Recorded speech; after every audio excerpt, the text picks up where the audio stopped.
ಶ್ರೀಕೃಷ್ಣಾಯ ನಮಃ. ವಸುದೇವಸುತಂ ದೇವಂ ಕಂಸಚಾಣೂರಮರ್ದನಂ ದೇವಕೀ ಪರಮಾನಂದಂ ಕೃಷ್ಣಂ ವಂದೇ ಜಗದ್ಗುರುಂ.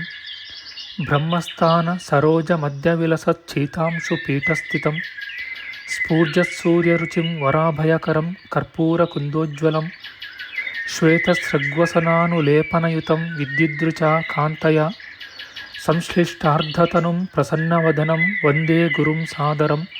ಶ್ರೀ ಗುರುಭ್ಯೋ ನಮಃ.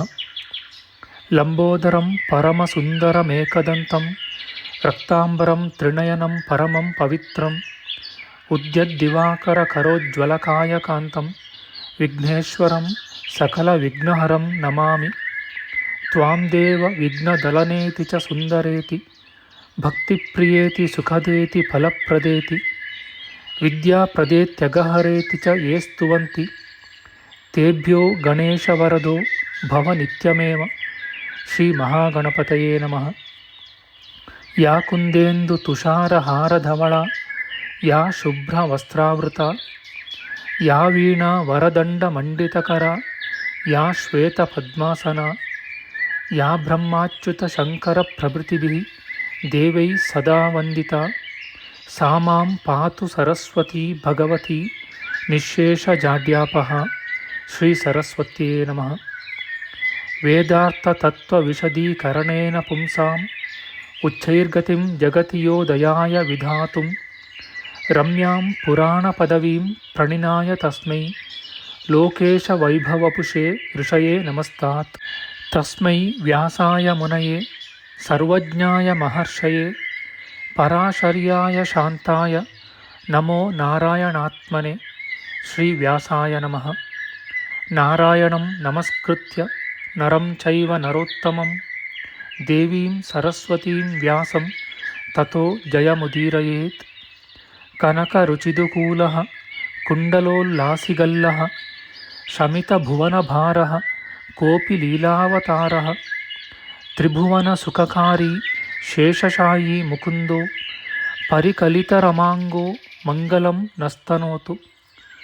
ನಮಾಮಿ ಗೋವಿಂದ ಪದಾರವಿಂದಂ ಸದೇಂದಿರಾನಂದನಮುತ್ತಮಾಡ್ಯಂ ಜಗಜ್ಜನಾನಾಂ ಹೃದಯ ಸನ್ನಿವಿಷ್ಟಂ ಮಹಾಜನೈಕಾಯನಮುತ್ತಮೋತ್ತಮಂ. ನಮಸ್ತೆ ಚಕ್ರಹಸ್ತಾಯ ಶಾರ್ङ्ಗಹಸ್ತಾಯ ತೇ ನಮಃ. ನಂದಹಸ್ತಾಯ ತೇ ವಿಷ್ಣೋ ಶಂಖಹಸ್ತಾಯ ತೇ ನಮಃ. ಓಂ ನಮೋ ವಾಸುದೇವಾಯ ನಮಃ ಸಂಕರ್ಷಣಾಯ ಚ ಪ್ರದ್ಯುಮ್ನಾಯ ನಮಸ್ತುಭ್ಯಂ ಅನಿರುದ್ಧಾಯ ತೇ ನಮಃ. ಪಾತಾಲಾದುತ್ಪತಿಷ್ಣೋರ್ಮಕರವಸತಯೋ ಯಸ್ಯ ಪುಚ್ಛಾಭಿಘಾತಾ ಧೂರ್ಧ್ವಂ ಬ್ರಹ್ಮಾಂಡಖಂಡ ವ್ಯತಿಕರವಿಹಿತ ವ್ಯತ್ಯಯೇ ನಾಪತಂತಿ. ವಿಷ್ಣೋರ್ಮತ್ಸ್ಯಾವತಾರೇ ಸಕಲವಸುಮತಿ ಮಂಡಲಂ ವ್ಯಶ್ನುವಾನಃ ತಸ್ಯಾಸ್ಯೋದೀರಿತಾನಾಂ ಧ್ವನಿರಪಹರತಾದಶ್ರಿಯಂ ವ ಶ್ರುತೀನಾಂ. ಶ್ರೀ ಮತ್ಸ್ಯರೂಪಿ ಪರಮಾತ್ಮನೇ ನಮಃ. ಪ್ರಿಯ ಬಾಂಧವರೇ, ನಮ್ಮ ಈ ಶ್ರೀ ಲಾಲೀಕೃಷ್ಣ ಚಾನಲ್ಗೆ ಸ್ವಾಗತ. ಇಂದಿನ ವಿಡಿಯೋದಲ್ಲಿ ನಾವು ಶ್ರೀ ಮತ್ಸ್ಯ ಮಹಾಪುರಾಣದ 4ನೆಯ ಮತ್ತು 5ನೆಯ ಸಂಪುಟದ ಪೀಠಿಕೆಯ ವಿಚಾರ ಮಾಡೋಣ. ಶ್ರೀಕೃಷ್ಣಾಯ ನಮಃ. ಶ್ರೀಮದ್ ಮತ್ಸ್ಯ ಮಹಾಪುರಾಣದ 146ನೆಯ ಅಧ್ಯಾಯದಿಂದ 171ನೆಯ ಅಧ್ಯಾಯದವರೆಗೆ 4ನೆಯ ಸಂಪುಟವು ವಿಹಿತವಾಗಿದೆ.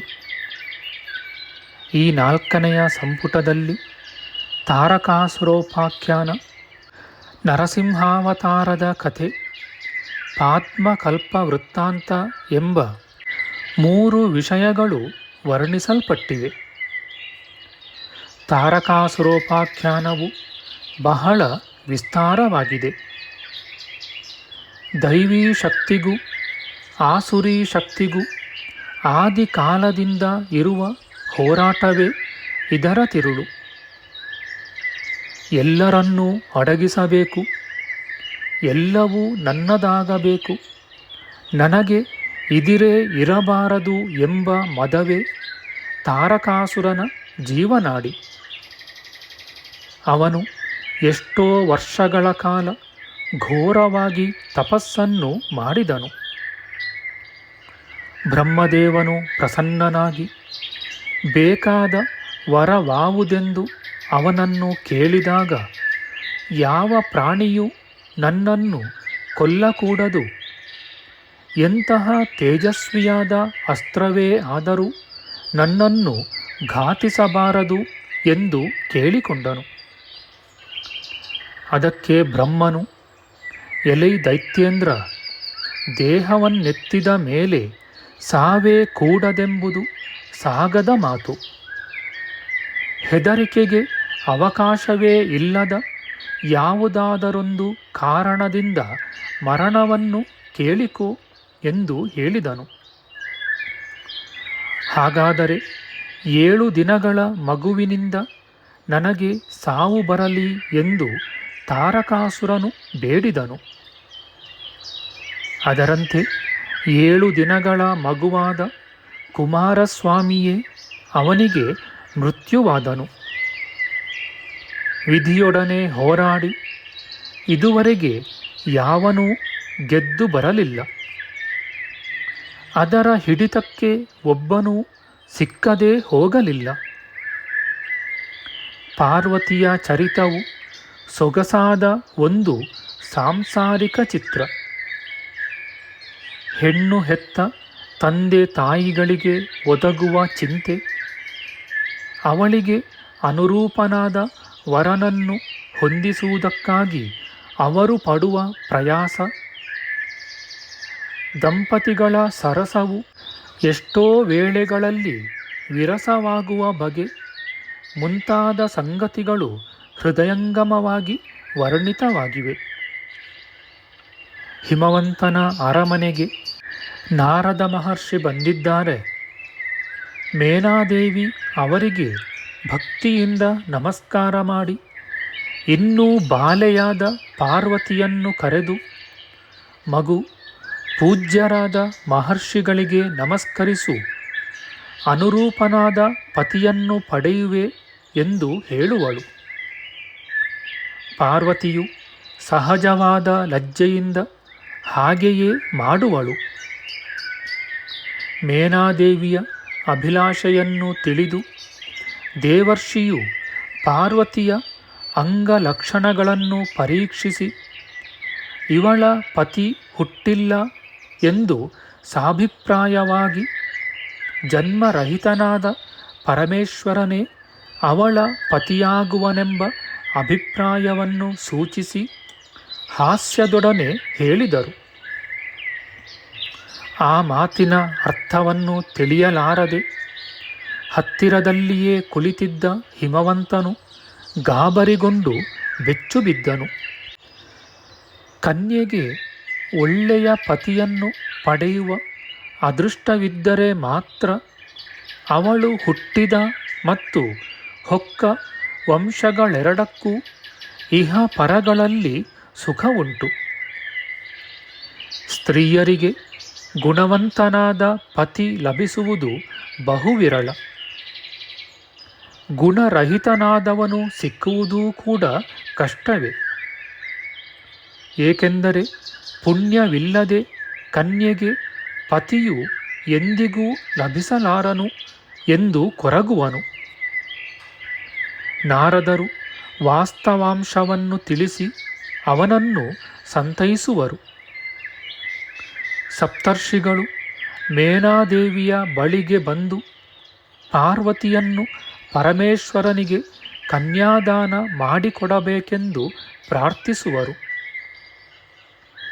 ತಾಯಿಗೆ ಸಹಜವಾದ ಮೋಹದಿಂದ ಆಕೆ ಚಿಂತಿಸಿ ಕುಸುಮ ಕೋಮಲೆಯಾದ ತನ್ನ ಮಗಳಿಗೆ ಪರಮೇಶ್ವರನು ಅನುರೂಪನಾದ ವರನಲ್ಲವೆಂದು ಭಾವಿಸುವಳು. ಬಗೆ ಬಗೆಯಾಗಿ ತಪಸ್ಸು ಮಾಡುತ್ತಾ ಭಯಂಕರ ರೂಪನಾಗಿರುವ ಮಹಾದೇವನನ್ನು ನನ್ನ ಮಗಳು ಹೇಗೆ ವರಿಸಿಯಾಳು? ಈ ವಿಷಯದಲ್ಲಿ ಅವಳನ್ನೇ ಕೇಳಿ ಹೇಗೆ ಉಚಿತವೋ ಹಾಗೆ ಮಾಡಬಹುದು ಎಂದು ಅವಳು ಮಹರ್ಷಿಗಳಿಗೆ ಉತ್ತರ ಕೊಡುವಳು. ಕೊನೆಗೆ ಅವರು ತಕ್ಕ ಸಮಾಧಾನಗಳನ್ನು ಹೇಳಿದ ತರುವಾಯ ತನ್ನ ಒಪ್ಪಿಗೆಯನ್ನು ನೀಡುವಳು. ಪಾರ್ವತಿ ಪರಮೇಶ್ವರರ ವಿವಾಹವು ಸಕಲ ಸಂಭ್ರಮಗಳೊಡನೆ ನೆರವೇರಿತು. ಪಾರ್ವತಿಯು ಪತಿಗೃಹವನ್ನು ಸೇರಿ ಸಂತೋಷದಿಂದಿದ್ದಾಳೆ.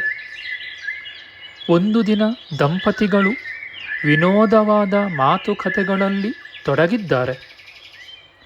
ಈಶ್ವರನ ಮೈಬಣ್ಣ ಬಿಳುಪು, ಪಾರ್ವತಿಯದು ಸ್ವಲ್ಪ ಕಪ್ಪು. ಬೆಳ್ಳಗಿರುವ ನನ್ನ ಶರೀರದೊಡನೆ ಕೂಡಿದ ನಿನ್ನ ಕೃಷ್ಣದೇಹವು ಗಂಧದ ಮರಕ್ಕೆ ಸುತ್ತಿಕೊಂಡ ಕಾಳಿಂಗ ಸರ್ಪದಂತೆ ಕಾಣುತ್ತದೆ ಎಂದು ಈಶ್ವರನು ಹಾಸ್ಯ ಮಾಡುತ್ತಾನೆ. ಅಷ್ಟಕ್ಕೆ ದೇವಿಗೆ ಕೋಪ ಬಂದಿತು. ನಾನು ಬಹುಕಾಲ ತಪಸ್ಸು ಮಾಡಿ ನಿನ್ನನ್ನು ವರಿಸಬೇಕೆಂದು ಹಾರೈಸಿದೆನು. ಅದರ ಫಲವಾಗಿ ನನಗೆ ಈ ಅವಮಾನವು ಒದಗಿತು. ಜನರು ತಾವಾಗಿ ಮಾಡಿಕೊಂಡ ಬುದ್ಧಿದೋಷದಿಂದ ತಿರಸ್ಕಾರಕ್ಕೆ ಗುರಿಯಾಗುತ್ತಾರೆ ಎಂದು ತನ್ನನ್ನು ಜರೆದುಕೊಂಡಳು. ಅಷ್ಟೇ ಅಲ್ಲ, ನೀನು ದೋಷಾಕರ, ವಿಷಧರ, ನನ್ನನ್ನು ಕಾಳಿ ಎಂದು ಹೇಳಿದೆ. ನೀನು ಮಹಾಕಾಳನಲ್ಲವೇ ಎಂದು ಪರಮೇಶ್ವರನನ್ನು ನಿಂದಿಸಿ ತಪಸ್ಸು ಮಾಡಿ ತನ್ನ ಬಣ್ಣವನ್ನು ಮಾರ್ಪಡಿಸಿಕೊಳ್ಳುವುದಾಗಿ ಪ್ರತಿಜ್ಞೆ ಮಾಡಿ ಹೊರಟೇ ಹೋದಳು. ಮಹಾದೇವನು ಎಷ್ಟು ಸಮಾಧಾನ ಹೇಳಿದರೂ ಪ್ರಯೋಜನವಾಗಲಿಲ್ಲ. ಕೊನೆಗೆ ಅವಳು ಗೌರಿಯಾಗಿಯೇ, ಅಂದರೆ ಹೊಂಬಣ್ಣದವಳಾಗಿಯೇ ಹಿಂತಿರುಗಿ ಬಂದಳು. ನೃಸಿಂಹಾವತಾರದ ಕಥೆ ಈ ಪುರಾಣದಲ್ಲಿ ಬಹು ಸಂಗ್ರಹವಾಗಿ ಹೇಳಲ್ಪಟ್ಟಿದೆ. ಬ್ರಹ್ಮನ ವರದಿಂದ ಕೊಬ್ಬಿ ಜಗತ್ತನ್ನು ಬಾಧೆಗೊಳಿಸುತ್ತಿರುವ ಹಿರಣ್ಯಕಶಿಪುವನ್ನು ಅಡಗಿಸುವುದಕ್ಕಾಗಿ ವಿಷ್ಣುವು ನರಸಿಂಹ ರೂಪದಿಂದ ಅವನ ಆಸ್ಥಾನವನ್ನು ಪ್ರವೇಶಿಸುವನು. ಕೂಡಲೇ ದೈತ್ಯರಿಗೂ ನರಸಿಂಹನಿಗೂ ಘೋರವಾದ ಯುದ್ಧವು ನಡೆಯುವುದು. ಕೊನೆಗೆ ಹಿರಣ್ಯಕಶಿಪು ಆ ಮಾಯಾಸಿಂಹದಿಂದ ಹತನಾಗುವನು. ಇಷ್ಟೇ ಇಲ್ಲಿನ ಕಥೆ. ಪ್ರಹ್ಲಾದನ ಭಗವದ್ಭಕ್ತ್ಯತಿಶಯ, ಆ ವಿಷಯವಾಗಿ ಅವನಿಗೂ ಅವನ ತಂದೆಗೂ ಸಂವಾದ, ಭಕ್ತನ ವಾಕ್ಯ ಪರಿಪಾಲನೆಗಾಗಿ ಸ್ತಂಭದಲ್ಲಿ ನೃಸಿಂಹನ ಅವತಾರ, ಈ ವಿಷಯಗಳು ಯಾವುವೂ ಇದರಲ್ಲಿ ಉಕ್ತವಾಗಿಲ್ಲ. ಆದರೆ ಹಿರಣ್ಯಕಶಿಪುವಿನ ಸಭೆಯು, ಅವನ ಕೋಪಾಟೋಪದಿಂದ ನಡುಗಿದ ದೇಶ, ಬೆಟ್ಟ ಮತ್ತು ನದಿಗಳು ಅತಿ ದೀರ್ಘವಾಗಿ ವರ್ಣಿಸಲ್ಪಟ್ಟಿವೆ. ಕೊನೆಯದಾಗಿ ಪಾದ್ಮಕಲ್ಪ ವೃತ್ತಾಂತದಲ್ಲಿ ಸೃಷ್ಟಿ ಪ್ರಳಯಗಳು ವಿವರಿಸಲ್ಪಟ್ಟಿವೆ. ಭಗವಂತನು ವಿಶ್ವರೂಪಿ, ಎಲ್ಲ ಜಗತ್ತುಗಳ ಒಳಗೂ ಹೊರಗೂ ಅವನು ವ್ಯಾಪಿಸಿದ್ದಾನೆ. ಎಲ್ಲಕ್ಕೂ ಅಳಿವುಂಟು, ಆದರೆ ಅವನೊಬ್ಬನು ಮಾತ್ರ ಶಾಶ್ವತ ಎಂಬ ಉಪದೇಶವನ್ನು ಮಾರ್ಕಂಡೇಯ ವೃತ್ತಾಂತವು ತಿಳಿಸುತ್ತದೆ. ಈ ಪ್ರಾಕೃತಿಕ ಪ್ರಪಂಚವೆಲ್ಲ ತ್ರಿಗುಣಾತ್ಮಕವಾದುದು. ರಜಸ್ತಮೋ ಗುಣಗಳು ತಲೆ ಎತ್ತಿಕೊಂಡು ಎಲ್ಲೆಲ್ಲಿಯೂ ಆವರಿಸಿ ಸತ್ವಗುಣವನ್ನು ಅಡಗಿಸಬೇಕೆನ್ನುವವು. ಅವುಗಳ ಆಕ್ರಮಣದಿಂದ ಪಾರಾಗಬೇಕಾದರೆ ಭಗವದ್ಭಕ್ತಿಯ ಮೂಲಕ ಸತ್ವಗುಣವನ್ನು ಬೆಳೆಸಿಕೊಳ್ಳಬೇಕು ಎಂಬ ತತ್ವವನ್ನು ಮಧುಕೈಟಭರ ವಧವು ಬೋಧಿಸುತ್ತದೆ. ಶ್ರೀಮದ್ ಮತ್ಸ್ಯ ಮಹಾಪುರಾಣದ 172ನೆಯ ಅಧ್ಯಾಯದಿಂದ 214ನೆಯ ಅಧ್ಯಾಯವು 5ನೆಯ ಸಂಪುಟದಲ್ಲಿ ವಿಹಿತವಾಗಿದೆ. ಇದರಲ್ಲಿ ತಾರಕಾಮಯ ಸಂಗ್ರಾಮ, ವಾರಾಣಸಿ ಮಾಹಾತ್ಮ್ಯ, ನರ್ಮದಾ ಮಾಹಾತ್ಮ್ಯ, ಪ್ರವರಾನುಕೀರ್ತನ, ಪಿತೃಗೀತೆ, ಸಾವಿತ್ರೀ ಚರಿತೆ ಎಂಬ 6 ವಿಷಯಗಳು ಮುಖ್ಯವಾಗಿ ಪ್ರತಿಪಾದಿತವಾಗಿವೆ. ತಾರಕಾಮಯ ಸಂಗ್ರಾಮವು ಸೃಷ್ಟಿಕಾಲದಿಂದಲೂ ನಡೆದು ಬರುತ್ತಿರುವ ದೈವಿ ಮತ್ತು ಆಸುರಿ ಶಕ್ತಿಗಳ ಹೋರಾಟದ ಒಂದು ಕವಲು. ಇದರಲ್ಲಿ ವ್ಯಕ್ತಿಗಳ ಪಾತ್ರವು ಅಷ್ಟೇನೂ ಮುಖ್ಯವಲ್ಲ. ಇರುವ ಪೈಪೋಟಿಯೆಲ್ಲ ಹಿನ್ನೆಲೆಯಲ್ಲಿ ಮರೆಯಾಗಿರುವ ಶಕ್ತಿಗಳಿಗೆ. ಈ ಶಕ್ತಿಗಳೆರಡೂ ಪ್ರಬಲವಾಗಿಯೇ ಇವೆ. ಎರಡಕ್ಕೂ ಸಹಾಯ ಸಂಪತ್ತುಗಳು ಬೇಕಾದಷ್ಟಿವೆ. ಸೋಲು ಗೆಲುವುಗಳು ಎಷ್ಟೋ ಸಾರಿ ಎರಡು ಕಡೆಗೂ ಆಗಿವೆ. ಆದರೆ ಮತ್ತೆ ತಲೆ ಎತ್ತದಂತೆ ಸಂಪೂರ್ಣವಾಗಿ ಯಾವುದೊಂದು ಅಡಗಿ ಹೋಗಲಿಲ್ಲ. ಇವೆರಡಕ್ಕೂ ಸಮಂಜಸವಾದ ಒಂದು ಒಪ್ಪಂದವೂ ಆಗುವಂತಿಲ್ಲ. ಇವುಗಳ ಹುಟ್ಟು, ನಿಲುವು, ಗುರಿ ಇವುಗಳಿಗೆ ಉತ್ತರ ದಕ್ಷಿಣ ಧ್ರುವಗಳಿಗಿರುವಷ್ಟು ಅಂತರವಿದೆ. ಒಂದರದು ನಿವೃತ್ತಿ ಮಾರ್ಗ, ಇನ್ನೊಂದರದು ಪ್ರವೃತ್ತಿ ಮಾರ್ಗ. ಒಂದರ ಸಾಧನ ಶಮದಮಾದಿಗಳು, ಇನ್ನೊಂದರ ಸಾಧನ ಕಾಮ ಕ್ರೋಧಾದಿಗಳು. ಒಂದು ಶಾಂತಿಯನ್ನು ಬೀರಬೇಕೆನ್ನುತ್ತದೆ, ಮತ್ತೊಂದು ಜಗತ್ತನ್ನೇ ಅಶಾಂತಿಯಲ್ಲಿ ಮುಳುಗಿಸಬೇಕೆನ್ನುತ್ತದೆ. ಆದರೂ ಪ್ರಪಂಚದ ಹಿತದ ಸಲುವಾಗಿ ನಿಲ್ಲಬೇಕಾದುದು ಮತ್ತು ನಿಲ್ಲತಕ್ಕುದು ದೈವೀ ಶಕ್ತಿಯೊಂದೇ. ಎಲ್ಲ ದೇಶಗಳಲ್ಲಿಯೂ ಎಲ್ಲ ಕಾಲಗಳಲ್ಲಿಯೂ ಮಹಾತ್ಮರು ಮಾಡಿರುವ ತ್ಯಾಗವು ಈ ಶಕ್ತಿಯನ್ನು ಉಳಿಸುವುದಕ್ಕಾಗಿಯೇ, ಇದನ್ನು ಬೆಳೆಸುವುದಕ್ಕಾಗಿಯೇ. ವಾರಾಣಸಿಯು ಸುಪ್ರಸಿದ್ಧವಾದ ಪುಣ್ಯಭೂಮಿ. ಪಾರ್ವತೀ ಪರಮೇಶ್ವರರು ಗೃಹಸ್ಥಾಶ್ರಮಿಗಳಾಗಿ ವ್ಯಾಸ ಮಹರ್ಷಿಗಳಿಗೆ ಅತಿಥಿ ಸತ್ಕಾರವನ್ನು ಮಾಡಿದ ಪಾವನ ಸ್ಥಳ. ಪ್ರತಿಯೊಂದು ಜಂತುವಿನ ಕಿವಿಯಲ್ಲಿಯೂ ಮಹಾದೇವನು ತಾರಕ ಮಂತ್ರವನ್ನು ಉಪದೇಶಿಸುವ ಸಿದ್ಧಿಕ್ಷೇತ್ರ. ಇದರ ಮಹಿಮೆಯನ್ನು ಎಷ್ಟು ವರ್ಣಿಸಿದರೂ ಸ್ವಲ್ಪವೇ. ನರ್ಮದೆಯೂ ಹೀಗೆಯೇ. ಅಮರಕಂಟಕದಲ್ಲಿ ಹುಟ್ಟಿ ಮಹೋದಧಿಯನ್ನು ಸೇರುವವರೆಗೆ ಅಸಂಖ್ಯಾತವಾದ ಪುಣ್ಯತೀರ್ಥಗಳಿಂದ ಕಂಗೊಳಿಸುವ ಮಹಾನದಿಯದು. ಅಲ್ಲಿನ ಸ್ನಾನ, ಜಪ, ದಾನ ಇವೊಂದೊಂದು ಅನಂತವಾದ ಫಲವನ್ನು ಕೊಡುವವು. ಪ್ರವರಾನುಕೀರ್ತನವೆಂದರೆ ಋಷಿಗಳ ವಂಶವರ್ಣನೆ. ಪ್ರತಿಯೊಬ್ಬ ದ್ವಿಜನೂ ಋಷಿಗಳ ಸಂತತಿಗೆ ಸೇರಿದವನು. ತಾನು ಯಾರ ಮನೆತನದಲ್ಲಿ ಅಂದರೆ ಗೋತ್ರದಲ್ಲಿ ಹುಟ್ಟಿದವನೆಂದು ಹೇಳಿಕೊಳ್ಳುತ್ತಿರುವನೋ ಆ ಋಷಿಗೆ ಗೋತ್ರ ಋಷಿಯೆಂದು, ಆತನ ಪೂರ್ವಜರಲ್ಲಿ ಅತ್ಯಂತ ಪ್ರಸಿದ್ಧರಾದವರಿಗೆ ಪ್ರವರ್ಷಿಗಳೆಂದು ಹೆಸರು. ಗೋತ್ರರ್ಷಿಗಳು ಅಸಂಖ್ಯಾತರಾಗಿದ್ದಾರೆ. ಪ್ರವರ್ಷಿಗಳಾದರೂ 49 ಮಂದಿ ಮಾತ್ರ.